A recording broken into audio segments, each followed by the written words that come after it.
अरशद नदीम की जीत के पीछे एक तल्ख हकीकत छुपी हुई है। एक ऐसी हकीकत जो उन लोगों की नाअहली से मुतासिर हुई जिन्हें उनकी सबसे ज़्यादा हमायत करनी चाहिए थी, यानी हुकूमत पाकिस्तान। एक ऐसे मुल्क में जहां खेलों को अक्सर नज़रअंदाज किया जाता है, अरशद नदीम उम्मीद की किरण बन के उभरे। उसने सिर्फ अपने हरीफों पर काबू नहीं पाया बल्कि उस निज़ाम पर भी काबू पा लिया जिसके बारे में समझा जाता है कि वो तरक्की दे सकता है। तरबियत की नाकाफ़ी सहूलियात से लेकर माली मदद की कमी तक अरशद नदीम को चैलेंजेस का सामना करना पड़ा। एक खिलाड़ी होने का तसव्वुर करें जिसमें दुनिया में सबसे बेहतरीन होने की सलाहियत मौजूद हो, लेकिन उसे ऐसी सहूलियात में तरबियत हासिल करनी होगी जो पुरानी है। इस सामान के साथ जो म्यूज़ियम में है, ये अरशद की हकीकत है।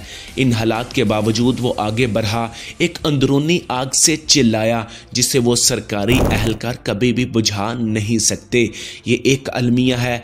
अरशद की सलाहियतें शुरू से ही आया थीं, लेकिन इसकी तरबियत में सरमायाकारी की कमी हैरान कुन थी। वह सिर्फ तमगे के लिए नहीं लड़ रहा था, वो इस पहचान और हमायत के लिए लड़ रहा था जो उसे पहले दिन से ही मिलना चाहिए था। बार बार वादे किए गए, बेहतर सहूलियात के वादे, माली इमदाद के वादे, लेकिन अरशद को क्या मिला? अल्फाज और कुछ नहीं।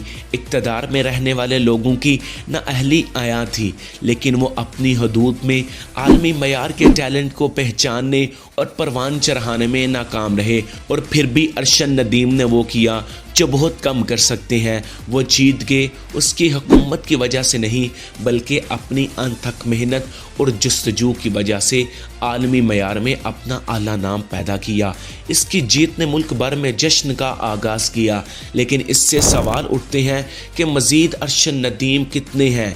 इनकी सलाहियतें हुकूमती गफलत के बोझ तले दब गई हैं। अगर सिर्फ इन्हें मौका दिया जाए तो कितने इज्जत की तरफ बढ़ सकते हैं? आपके ख्याल में अरशद नदीम की जीत का क्रेडिट किसको जाना चाहिए? इसका क्रेडिट हुकूमत को लेना चाहिए या अरशद नदीम की अनथक मेहनत को जाना चाहिए? आप अपनी कीमती राय का इजहार कमेंट सेक्शन की सूरत में कर सकते हैं। मज़ीद इस तरह की वीडियोस को देखने के लिए हमारे इस चैनल को सब्सक्राइब कीजिए और ज़्यादा से ज़्यादा शेयर कीजिए ताकि आपको हमारी तमाम आने वाली वीडियोस पर वक़्त पहुंच सके। अपना बहुत ज़्यादा ख्याल रखिएगा, दुआओं में याद रखिएगा। फ़ी अमानिल्लाह।